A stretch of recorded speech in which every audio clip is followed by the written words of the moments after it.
Abra sua Bíblia no Evangelho de Lucas.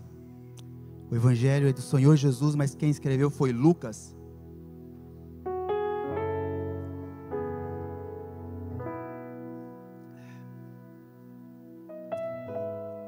No capítulo 24.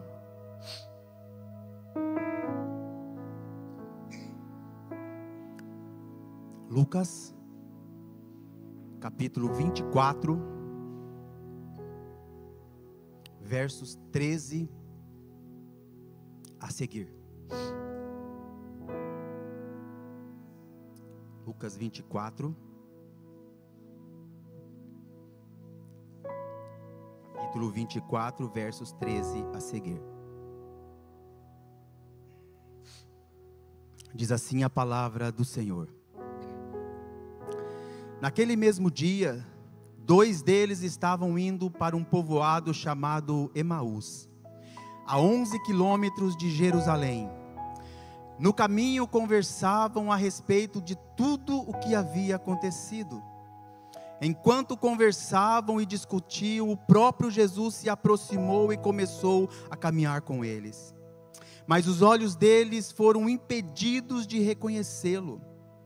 Ele lhe perguntou: sobre o que vocês estão discutindo enquanto caminham? Eles pararam com os rostos tristes. Um deles, chamado Cleopas, perguntou-lhe: você é o único visitante em Jerusalém que não sabe das coisas que ali aconteceram nesses dias? Que coisas? Perguntou Jesus. O que aconteceu com Jesus de Nazaré, respondeu eles.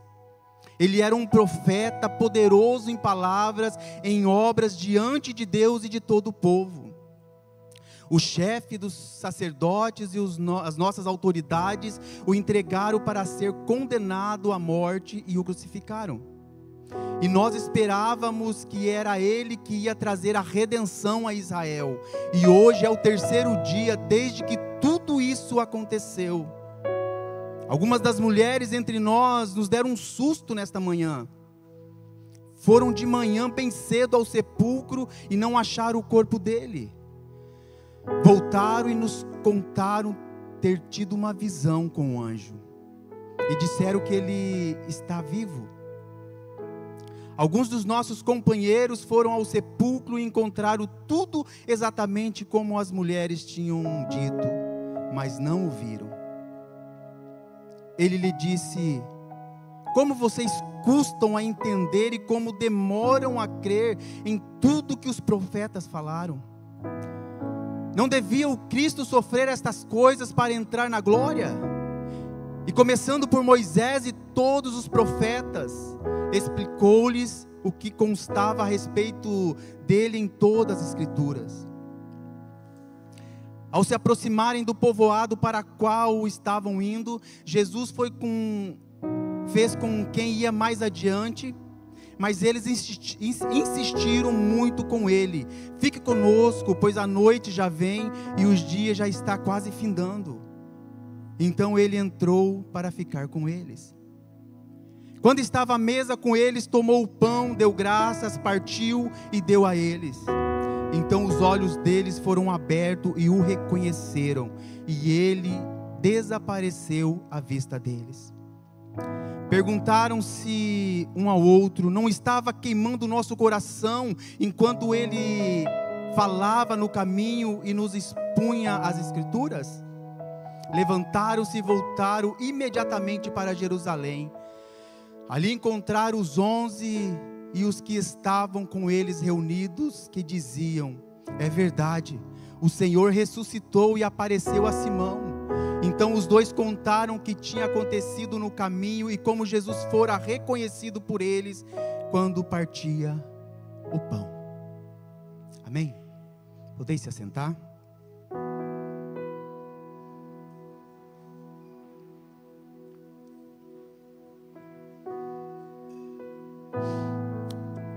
Eu quero compartilhar com vocês essa palavra que eu acabei de ler, sobre o tema lições no caminho com Jesus. Todos nós lemos a Bíblia, todos nós sabemos que Jesus ele foi acompanhado durante o ministério dele pelos 12 apóstolos. Não só pelos 12 apóstolos, mas por milhares de pessoas. Milhares, inúmeros discípulos acompanhavam Jesus. Gentes que acompanhavam, que seguiam a Jesus para ouvir a sua palavra, para receber dele um milagre, uma cura. Gente que passou a acreditar que ele era um profeta, ele era como o Messias. Outros passou a acreditar que era um mestre. Na caminhada com Jesus, esses discípulos, eles acompanhando Jesus, eles viram muitos milagres acontecerem. Eles viram coxos sendo curados. Eles viram enfermos sendo curados. Eles viram o mar e o vento obedecer à voz de Jesus. Eles viram endemoniados sendo libertos, os leprosos sendo limpos. Eles viram o cego enxergar. Tudo isso eles viram. Em 3 anos e meio de ministério que Jesus passou, essas pessoas presenciaram esses milagres através de Jesus. E elas não tinham dúvida que Jesus era o Filho de Deus. Elas não duvidaram disso, que Jesus era o próprio Filho de Deus, o Salvador do mundo, o libertador de Israel. Um dia, Jesus chega até a Pedro e fala assim: Pedro, o que as pessoas estão falando? O que elas dizem que eu sou? Aí Pedro fala assim: uns dizem que você é Elias, outros dizem que você é o Messias, outros dizem que o Senhor é um dos profetas. Aí ele olha para Pedro e fala assim: e você, Pedro, quem você diz que eu sou? Aí Pedro olha para Jesus e fala: verdadeiramente, tu és o Filho de Deus. Verdadeiramente, tu és o Filho de Deus. 3 anos e meio de ministério de Jesus. 3 anos e meio pregando, restaurando, curando, falando da palavra, ensinando. E no final desses 3 anos e meio, Jesus então caminha para Jerusalém. Ele vai para Jerusalém. Aí Jesus ele entra em Jerusalém montado em um jumentinho. Quando Jesus entra pelas portas de Jerusalém, ele é aclamado, ele é aplaudido por multidões, pelos seus discípulos. Jesus é aplaudido ao entrar em Jerusalém. E Jesus, ao invés de receber um trono, Jesus, ao invés de ser entronizado, de se assentar no trono, ele recebe uma cruz para carregar.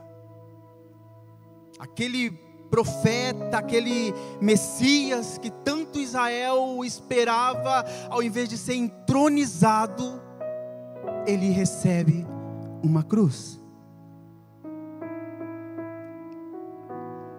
E eu quero refrescar a nossa memória nesta manhã,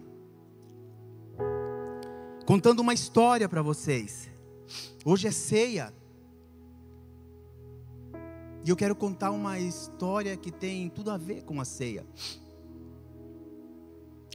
Jesus está ali em Jerusalém e ele vai até a Pedro e João e fala: Pedro, João, eu quero que vocês vão até este lugar que eu vou falar para vocês. E lá vocês vão encontrar um homem, e esse homem, aonde entrar, vocês vão entrar e vão falar para eles que vocês precisam desse lugar para nós fazermos a Páscoa. Pedro e João obedecem a Jesus, vai até este lugar. A Bíblia vai dizer que é um lugar no segundo piso. Pedro e João então arruma aquele ambiente, prepara a refeição. Então Jesus chega com os outros discípulos. Chega para celebrar a última Páscoa, a última ceia antes da crucificação, antes da morte dele. Jesus está reunido com os seus discípulos. E na hora que ele está reunido, ele fala: olha, alguém entre nós vai me trair. Os discípulos começaram a olhar um para o outro e falar: eu não sou, eu também não sou. O Evangelho de João vai dizer assim, que Jesus estava com os discípulos em volta de uma mesa, porque antigamente não tinha cadeira, era mesa, então eles estavam inclinados sobre a mesa. Estava Pedro na frente, Jesus do outro lado e João encostado no peito de Jesus. E o Evangelho de João vai dizer assim, que Pedro olhou para João e fala assim, faz sinal e fala assim: pergunta para ele, quem que é o traidor? E João está reclinado sobre Jesus e fala assim: Senhor, quem vai te trair? Aí Jesus fala assim: aquele que comer um bocado comigo no meu prato.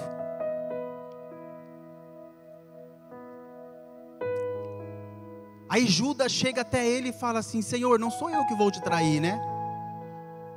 Aí Jesus fala: sim, é você que vai me trair. A Bíblia vai dizer que eles então, Jesus dá graça, abençoa aquele pão, e eles ali fazem a última ceia antes da morte de Jesus. A Bíblia vai dizer que Judas se levanta e sai, e fica Jesus e 11 discípulos. A Bíblia também vai dizer que Jesus e os discípulos cantaram o último hino. Queridos, eu não sei como Jesus cantou esse hino, porque Jesus sabia o que ele ia passar. Sabe quando você está na prensa? Sabe quando você está quebrado? Sabe quando você está arrebentado? E você tem que cantar assim: Senhor, eu não preciso de mais nada, eu só preciso do Senhor. E sabe, Jesus cantou esse louvor: eu não preciso de nada, eu não preciso de mais nada, eu só preciso do Senhor, ó Pai. Querido, porque cantar aqui na igreja quando tudo vai bem é legal. Cantar em casa quando o financeiro está bem é legal, quando a saúde está bem é legal. Agora eu quero ver cantar quando você está numa prova. Quero ver cantar quando tem alguém desenganado pelo médico. Quero ver você cantar quando não vem o trabalho e as coisas estão faltando dentro de casa, e o filho querendo comer e não tem o que comer. Como que canta? Mas eles cantaram o último hino. Então Jesus chama os discípulos e vai em direção ao Monte das Oliveiras. Diz a Bíblia que Jesus, quando estava chegando ao Monte das Oliveiras, ali no Getsêmani, ele chama Pedro, João, Tiago e fala assim: olha, vocês vão ficar aqui orando, eu vou mais ali orar, e vocês ficam aqui vigiando e orando. Aí Jesus anda um pouco mais, e ali ele faz aquela oração de entrega. Aí Jesus fala assim: Pai, passa de mim esse cálice, mas todavia seja feita a tua vontade. Sabe o que Jesus quis dizer, irmãos? Ele quis dizer: Pai, Eu estou aflito, Pai. Eu estou com medo porque eu sei o que me espera. Eu sei a cruz que me espera, Pai. Se possível, Senhor, livra eu dessa situação, desse momento, desta angústia, desse sofrimento, Pai. Mas todavia seja a sua vontade. Se for para cumprir a tua palavra, Pai, eu vou passar pela cruz. Sabe, irmãos, e é assim que nós oramos muitas vezes. O Senhor querendo que nós aprendemos algo, o Senhor querendo nos ensinar algo, e nós na prova, e muitas vezes nós falamos: Senhor, nos tire desta prova, e o Senhor querendo nos ensinar algo.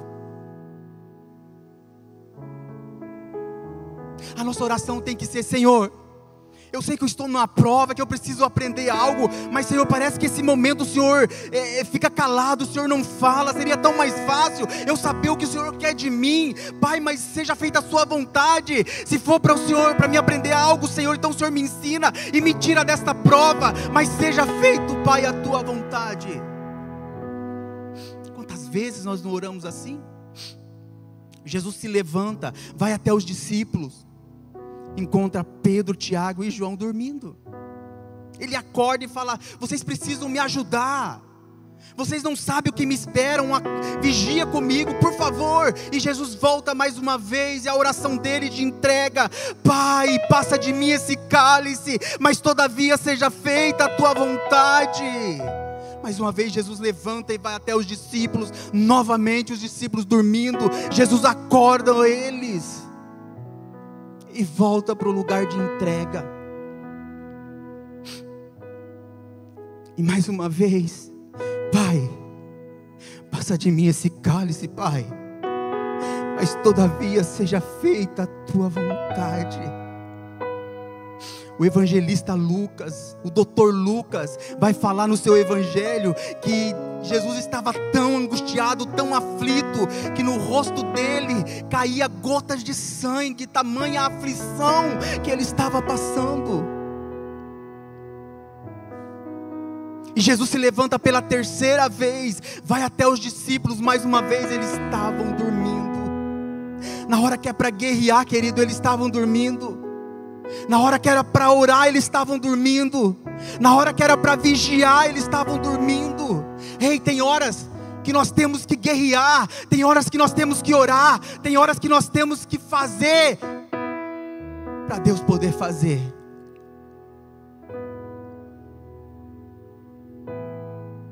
Porque com Deus não é assim: manda lá, Senhor, sabe, micro-ondas, rapidinho. Não. E Jesus chega pela terceira vez nos discípulos e fala: acordam, que o traidor está vindo aí. Quando eles se levantam, Judas está chegando com uma multidão de soldados, com porrete, com pau na mão. Aí eles chegam até Jesus. Jesus podia ter falado, olhado para Judas e falado assim: você é um traidor, eu confiei em você, eu dei um cargo para você, Judas. Você era o financeiro, você cuidava do dinheiro, Judas. Judas, você me traiu, Judas. Jesus podia ter falado isso, igual nós falaríamos. Mas não. Jesus chega para Judas e fala assim: o que te trazes aqui, amigo? Irmão, é forte. Alguém te trair, alguém te machucar e você chamar de amigo. Só Jesus para fazer isso. Judas tinha combinado com os soldados que aquele que ele beijasse que era para eles agarrar, que esse seria o traidor, que seria o Jesus, que era para eles prenderem. Então Judas chega e dá um beijo em Jesus. Quando Judas o beijou, Pedro estava do lado, pegou a espada e cortou a orelha do servo do sumo sacerdote, de Malco. Quando Pedro faz isso, Jesus falou assim: para, Pedro, pode parar. Se eu quisesse aqui agora, eu clamava ao meu Pai, e Ele mandava uma legião de anjos e exterminava com todo esse povo, com todos esses soldados. Mas isso precisa acontecer para se cumprir as Escrituras. Aí sabe o que Jesus faz? Mesmo Jesus ferido, ele abaixa, pega a orelha e cura Malco. Mesmo Jesus ferido, ele curou.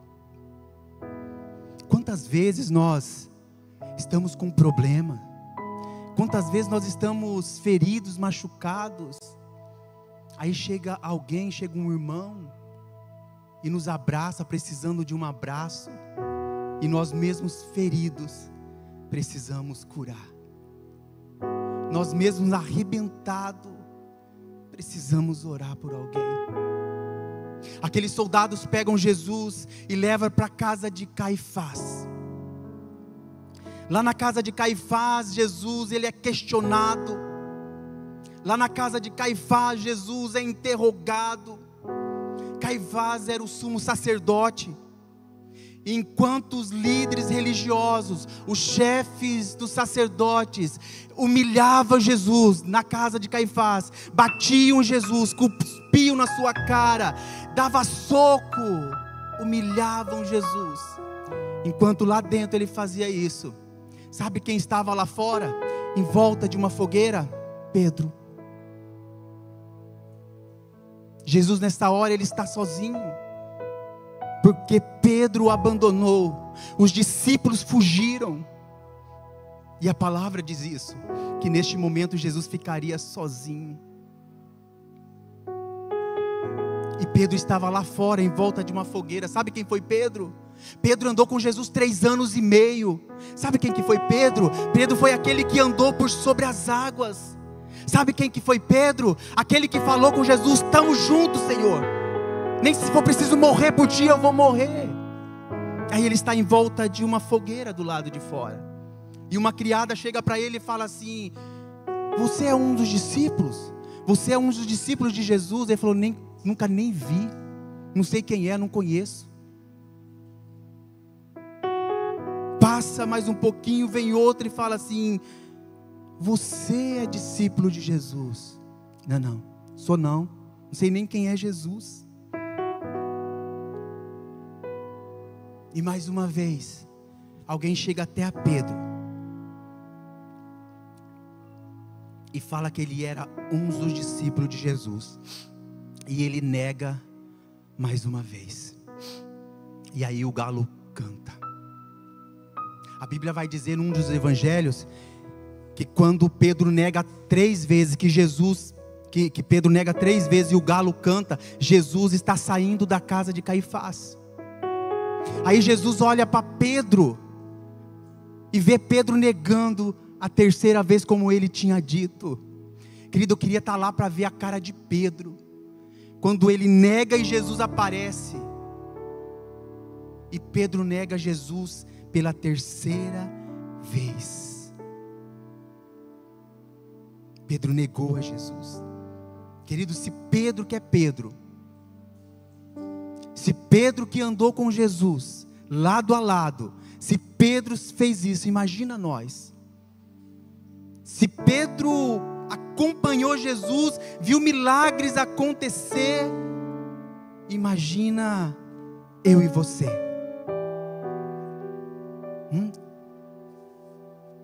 Se Pedro traiu Jesus, e nós? Ah, pastor, mas eu nunca traí Jesus, eu sempre falei que eu era crente. E nas tuas atitudes? E naquela cervejinha? E naquela roda de amigos onde palavrões é normais? Aí as pessoas olham e falam assim: olha, isso aí é crente, está bebendo? Negando Jesus. Ah, isso aí é crente, está falando palavrão? Negando Jesus. E lá dentro de casa, com a esposa, com o esposo, estão negando a Jesus? Se Pedro negou, você imagine eu e você. Como o sumo sacerdote, os chefes religiosos do Sinédrio, eles não podiam julgar nem condenar ninguém, porque eles não tinham esse poder. A Bíblia vai dizer que na sexta-feira pela manhã, eles levam Jesus a Pilatos. Pilatos era o governador romano. Pilatos era o único que tinha poder para condenar Jesus. E Pilatos interroga Jesus. Pilatos viu que Jesus ele era inocente, que aqueles sumos sacerdotes, que os chefes religiosos tinham inveja de Jesus e eles queriam condenar, mas Pilatos não viu nada que condenasse Jesus, que ele era inocente, que ele estava sendo condenado por inveja. E Pilatos estava pensando em uma forma de libertar Jesus, sem causar nenhum barulho, sem causar nenhum alvoroço.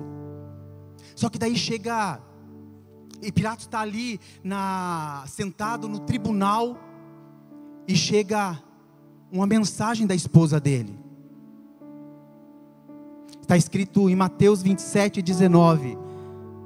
Estando Pilatos sentado no tribunal, sua mulher lhe enviou uma mensagem: não se envolva com esse inocente, porque hoje em sonho sofri muito por causa dele.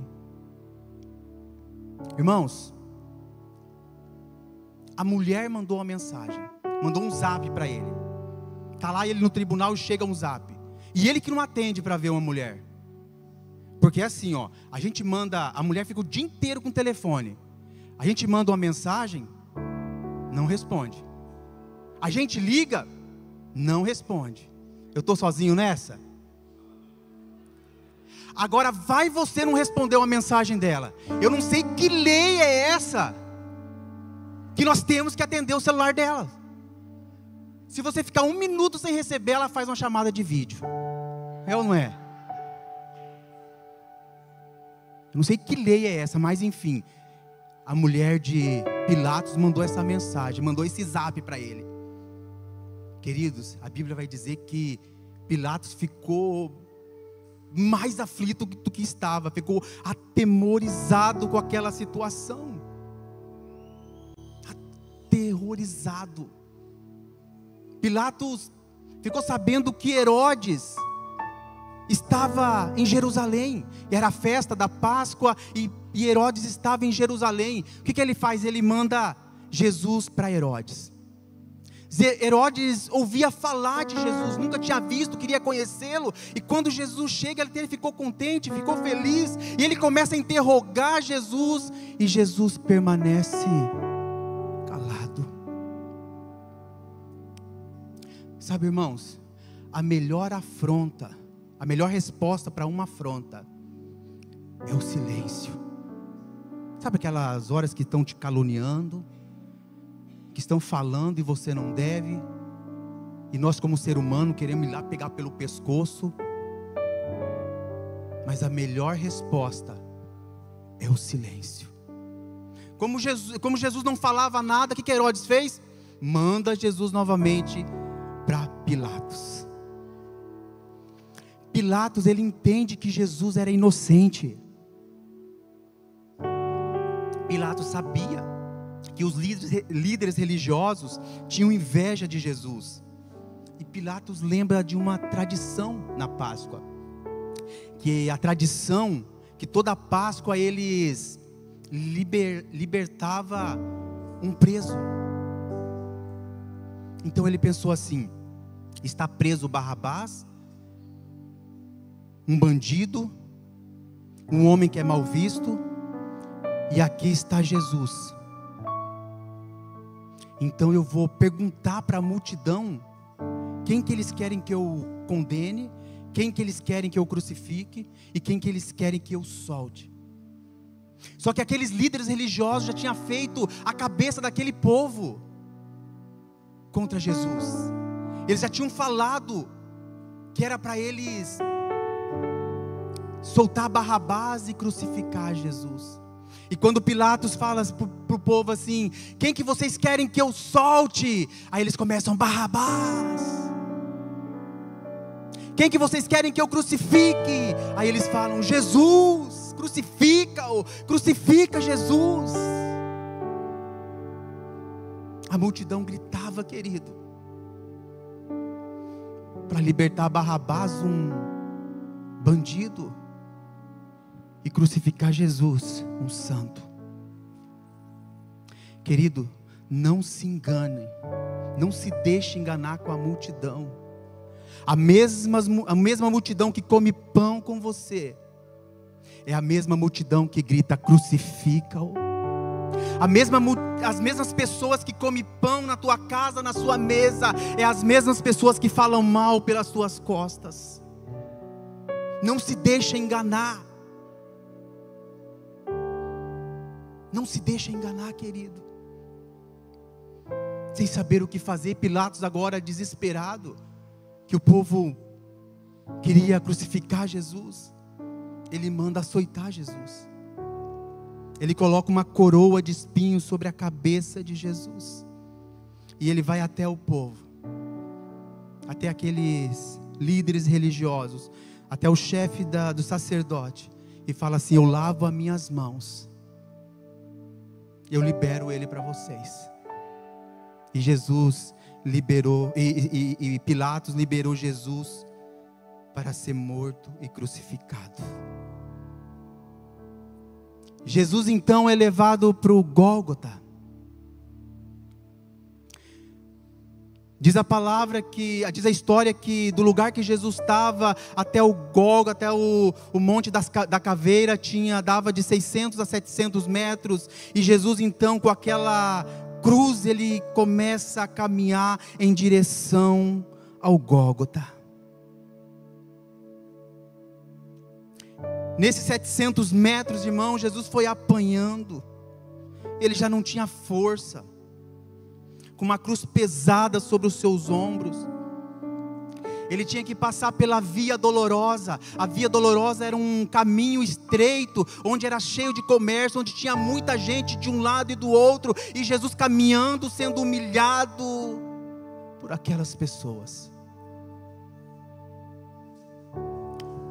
E Jesus então é pregado numa cruz, e é crucificado, e Jesus é morto. Isso foi na sexta-feira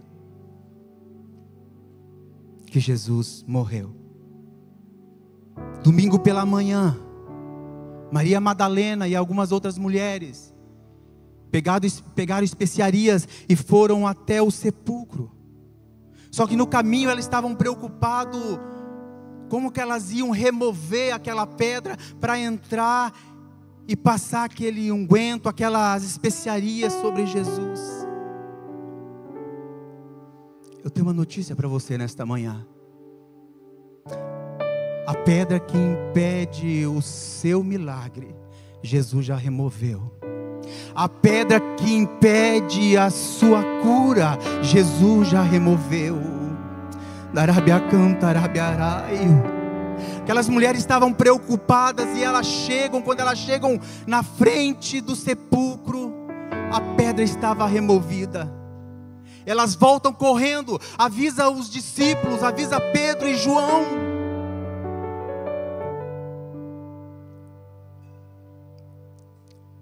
No Evangelho de João, mais uma vez, João que escreveu, ele fala assim: os dois discípulos, Pedro e o discípulo que Jesus mais amava, saíam correndo. O discípulo que Jesus mais amava chegou primeiro no sepulcro. Aí João chegou depois. O Pedro chegou depois. João chega, olha dentro do sepulcro, mas não tem coragem de entrar. Pedro chega depois, já entra com tudo dentro do sepulcro. E vê tudo como Maria Madalena tinha falado.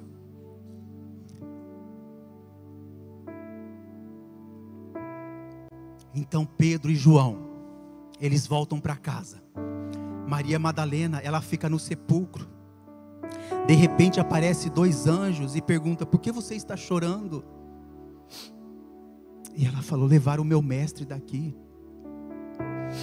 Ela se volta para o outro lado ela encontra Jesus. Ela não reconheceu, pensando que era um jardineiro. Ela fala: aonde vocês colocaram o corpo do meu mestre? Aí sabe o que Jesus fala? Maria. Essa voz Maria Madalena reconheceu, sabe quando? Quando ela estava jogada no mundo, quando ela estava possessa por 7 demônios, quando Jesus libertou ela de todo aquele demônio. É a mesma voz que ela ouviu Jesus chamar o nome dela, Maria.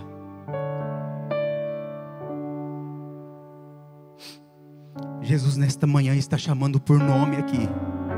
Está chamando Maria, José, Fernando, Agnaldo, Charlene, Rabacantarabiaçaio, Marlene, Vinícius, Kelly. Jesus está chamando o nome aqui nesta manhã. Você que precisa de um milagre de Deus, você que precisa que Jesus intervenha nessa situação, Jesus está chamando pelo teu nome nesta manhã. E Maria olha para Jesus e fala: Rabone, que aramaico quer dizer mestre. Maria sai correndo avisar os outros discípulos, querido. E eles estão reunidos em Jerusalém. Sabe o que me chama a atenção? Jesus podia ter se revelado primeiro para um dos discípulos dele, para Pedro, para João. Por que será que Jesus se revelou para uma mulher que era possessa de demônios? Sabe o que eu vejo aqui? Primeiro, é que Jesus tinha pressa dessa notícia se espalhar. E nada melhor que uma mulher para espalhar essa notícia. Amém? Amém, irmãs? Está o povo ali reunido em Jerusalém. Diz a Bíblia que 2 discípulos estavam decepcionados. E eles saem de Jerusalém e vão para Emaús. Só que eles vão conversando, os 2, decepcionados, frustrados com aquilo que tinha acontecido, com a crucificação de Jesus. Quem sabe eles falam um para o outro: mas não era para acontecer isso, era para ter um Jesus, um homem poderoso, para livrar Roma dessa pressão. E diz a Bíblia que chega um estranho perto deles. E esse estranho era o próprio Jesus. Aí Jesus pergunta: sobre o que vocês estão falando? Sobre o que vocês estão discutindo? Aí um deles fala assim: você é estrangeiro, parece que você é o único que não sabe dos últimos acontecimentos. Aí Jesus fala: mas o que aconteceu? Que coisas que aconteceram? Mataram o nosso Jesus. Os chefes dos sacerdotes, as nossas autoridades condenaram Jesus e o crucificaram, e ele está morto. Só que hoje pela manhã, uma das mulheres que estava conosco nos deram um susto, porque elas chegaram lá no sepulcro e não tinha nada, não tinha ninguém. Aí Jesus olha para eles e fala assim: como vocês custam entender as coisas, né? Como vocês são difíceis de entender. Várias vezes foi pregado que era preciso Jesus passar por todo esse sofrimento, mas que ele ia ressuscitar. E Jesus foi andando no caminho, conversando com eles, mas a Bíblia diz que eles olhavam com aquele rosto entristecido sobre Jesus, e frustrados e decepcionados. E é assim que acontece conosco, querido.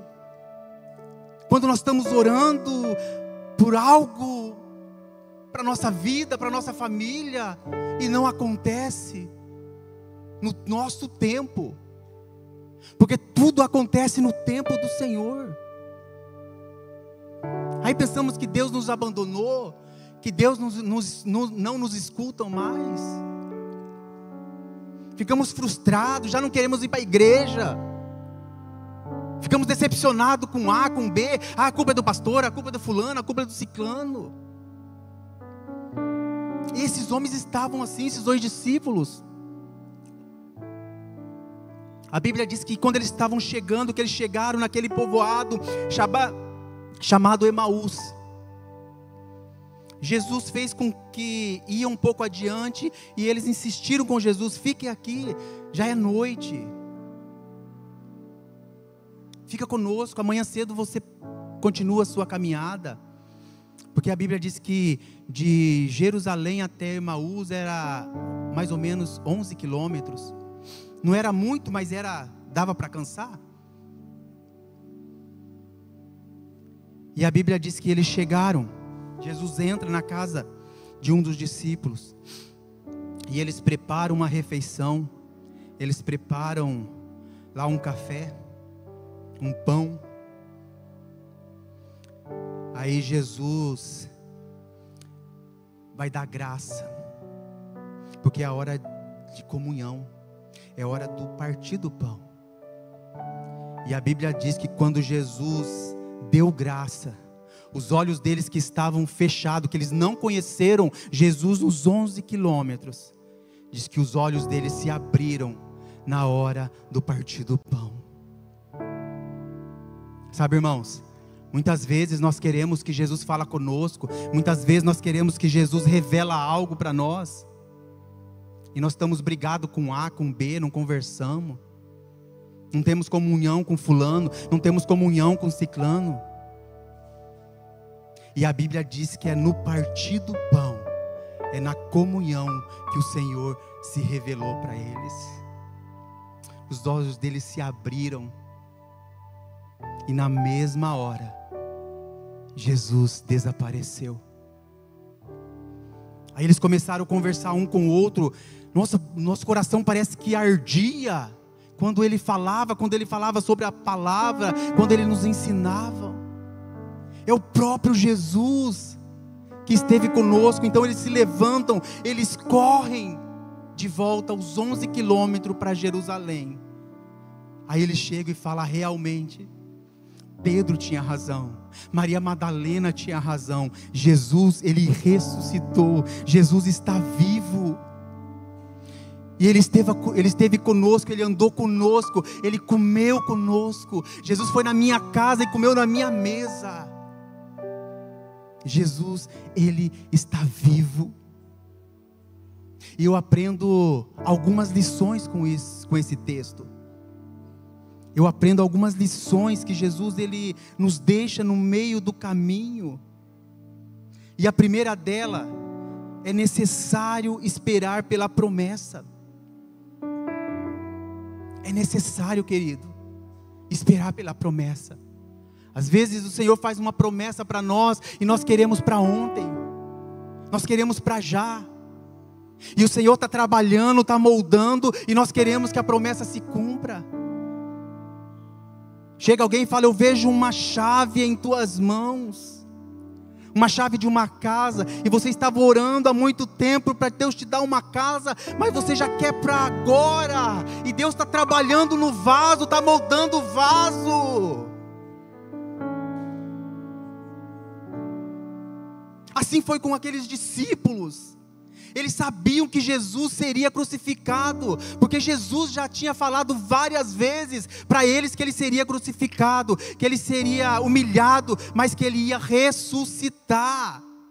Várias vezes Jesus falou, várias vezes os discípulos falaram, pregaram sobre isso, que era preciso Jesus passar por uma cruz, mas que ao terceiro dia ele ressuscitaria. Mateus 17, 22 vai dizer assim: reunidos-se eles na Galileia, Jesus lhe disse: o Filho do Homem será entregue nas mãos dos homens, eles o matarão, e no terceiro dia ressuscitará. E os discípulos ficaram cheios de tristezas. Os discípulos sabiam disso, mas não esperaram a promessa. saíram de Jerusalém, foram para Emaús. Lucas 9:20, e disse: é necessário que o Filho do Homem sofra muitas coisas e seja rejeitado pelos líderes religiosos, pelos chefes dos sacerdotes e pelos mestres da lei, seja morto e ressuscite no terceiro dia. Mais uma vez Jesus falando. Então eles sabiam que Jesus ia ressuscitar. Mateus 10:33, estamos subindo para Jerusalém e o Filho do Homem será entregue ao chefe dos sacerdotes e aos mestres da lei. Eles o condenarão à morte e o entregarão aos gentios, que zombarão dele, cuspirão nele, açoitarão e o matarão. 3 dias depois ele ressuscitará. Então os discípulos sabiam que Jesus ia morrer, mas que ao terceiro dia ele ressuscitaria. E por que eles não esperaram pela promessa? Por que muitas vezes nós não esperamos pela promessa? Por que nós queremos para já? Por que nós queremos ser crentes micro-ondas? Tudo rápido.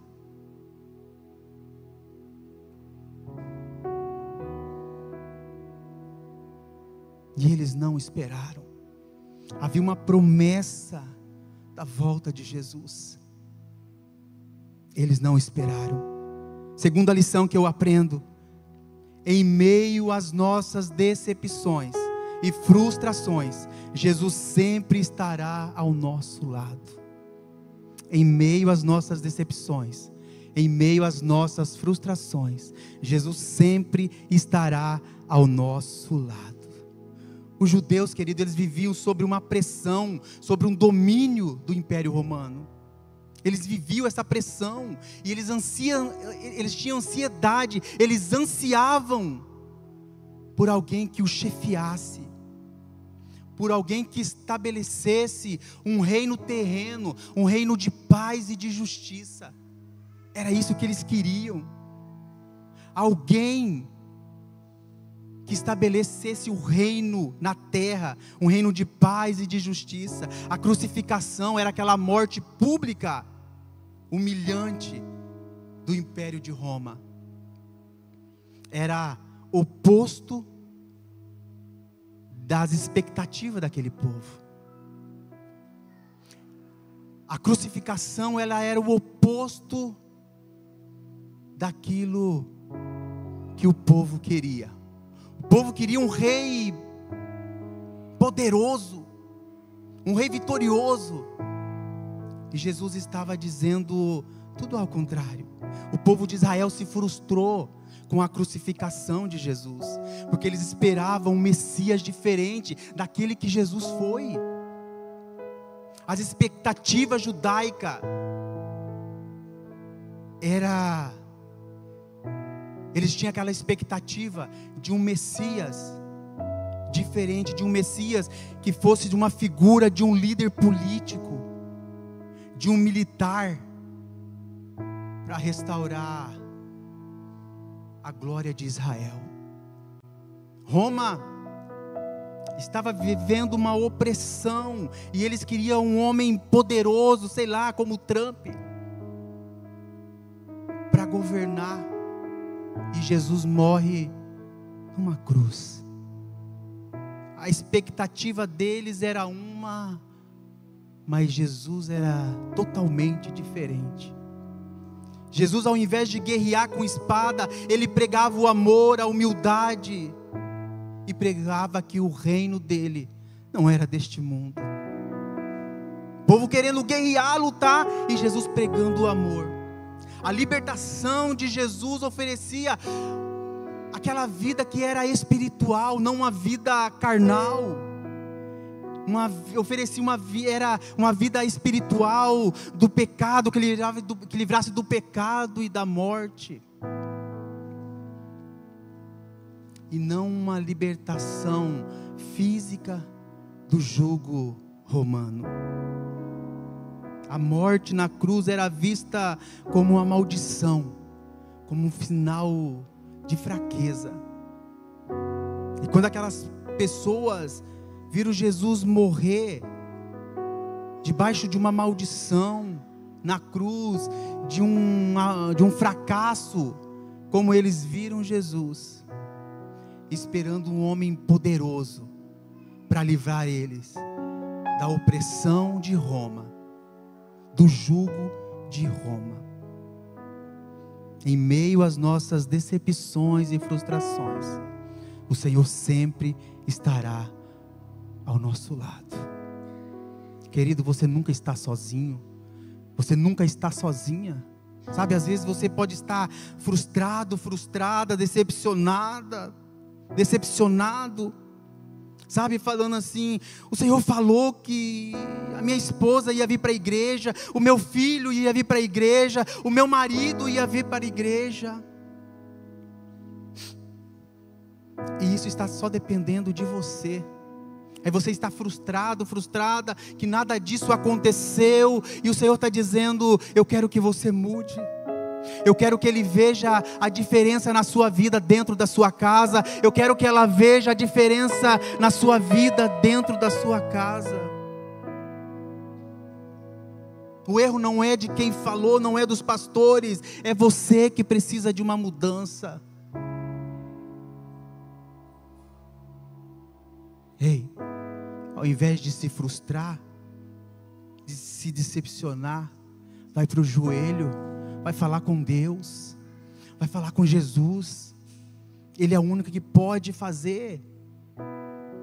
Se Ele prometeu, Ele vai fazer. Ele não é homem para mentir, nem filho do homem para se arrepender. O que Ele falou, Ele cumpre. A primeira lição que eu aprendo: é necessário esperar pela promessa. A segunda: em meio às nossas decepções e frustrações, Jesus sempre estará ao nosso lado. E a terceira lição que eu aprendo: o que aos nossos olhos parece perdidos, aos olhos de Jesus, tudo está sob controle.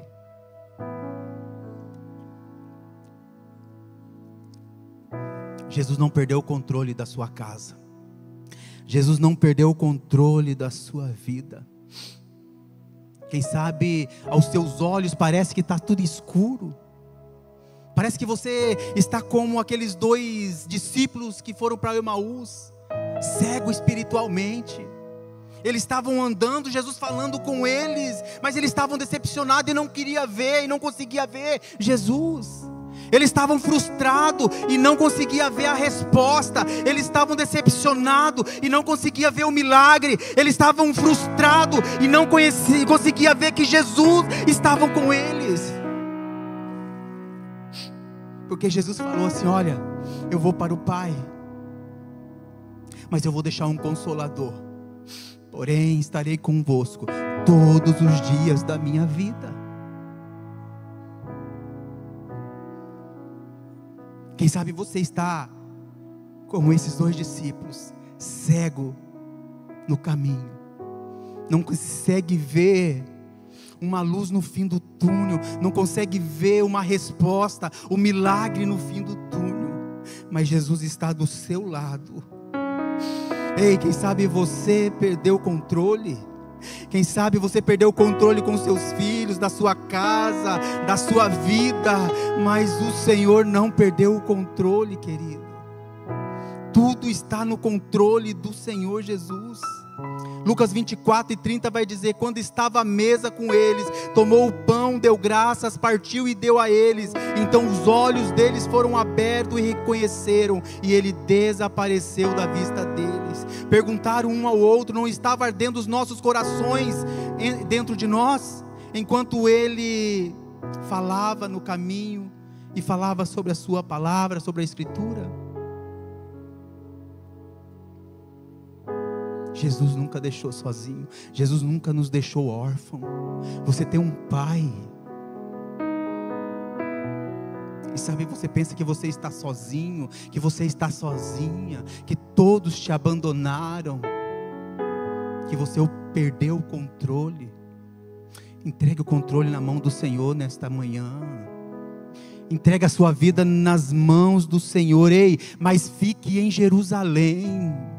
Não saia de Jerusalém, não saia no lugar da promessa, fica em Jerusalém. Olha o que diz a Bíblia em Lucas 24:49, eu envio a vocês a promessa do meu Pai, fiquem em Jerusalém até que do alto seja revestido de poder. Jesus tinha falado para eles ficarem em Jerusalém. Aqueles 2 discípulos estavam saindo de Jerusalém e indo para Emaús. Estava saindo do lugar da promessa. Ei, quem sabe você esteve em Jerusalém muitos anos da sua vida, esteve na igreja, na presença do Senhor, só que um dia você se frustrou, um dia você se decepcionou com alguém, saiu de Jerusalém e foi para Emaús. E sabe, você tinha promessa sobre a sua vida, e não deu tempo da promessa. Mas aquilo que Deus te prometeu, Ele vai cumprir. Darabacantarabiaçaio. É só você, querido, é só você que pode impedir as promessas de Deus sobre a sua vida. É só você que pode impedir as promessas que Deus tem sobre a tua casa. Ei, fica em Jerusalém. A promessa está em Jerusalém. Não saia de Jerusalém. Não saia da presença de Deus. Fique na presença do Senhor. O Senhor tem grandes coisas para você e para a sua família. Você precisa entender que tudo está no controle do Senhor. Nada saiu do controle de Deus. Se coloque em pés, por favor. 3 lições que o Senhor nos deixou nesse texto que nós lemos. É necessário esperar pela promessa. Sabe, quando você estiver decepcionado, frustrado, quando o homem te decepcionar, te frustrar, Jesus não vai fazer isso. Ele vai estar do seu lado. Ele sempre estará do seu lado. E a terceira lição é que quando os nossos olhos parecem estar perdidos, parece não ver uma saída, os olhos de Jesus estão sobre nós, está sobre o controle de todas as coisas. Arábia canta, Arábia sai. Feche os seus olhos. Oh Espírito Santo de Deus, Pai, aquilo que o Senhor colocou no meu coração para transmitir, Senhor, aos teus filhos, Pai, foi transmitido, Pai. Aquilo que o Senhor colocou, Senhor Jesus, em meu coração, Pai, eu falei nesta manhã. Oh Senhor Jesus, nos ajude, Pai, a ficar em Jerusalém. Nos ajude, Senhor, a ser mais fortes na sua presença, Senhor. Nos ajude, Senhor, a esperar, Senhor, pela promessa do Senhor sobre as nossas vidas, Pai. Nos ajude, Pai, a não olhar mais para o homem, Senhor Jesus, e olhar só para o alvo que é o Senhor, Pai. Porque quando olhamos, Senhor, para o homem da terra, Senhor, nós nos frustramos, Pai, nós nos decepcionamos, Pai, e nós queremos olhar somente para Ti, Pai, que é o autor e consumador da nossa fé, Pai. Nos dê fé para isso, Senhor Jesus. Pai, nos ajude, Senhor Jesus, aos nossos olhos, Senhor Jesus, inclinar para Ti, Senhor, inclinar para a promessa, inclinar para o alto, que da onde vem o nosso socorro. Pai, saber e entender, Senhor Jesus, que o Senhor está no controle de todas as coisas, que nós podemos, Pai, perder o controle, Senhor Jesus, quem sabe, Pai, da família, dos filhos, Senhor, de uma enfermidade, mas o Senhor não perde o controle está em Suas mãos. O Senhor está olhando para cada um nesta manhã, o Senhor está contemplando cada filha, cada filho. O Senhor faz, o Senhor é o Deus que já fez no passado, que operou milagres e que está aqui nesta manhã para fazer, porque o Senhor é Deus. porque o Senhor é fiel, Pai. Em nome de Jesus, Pai.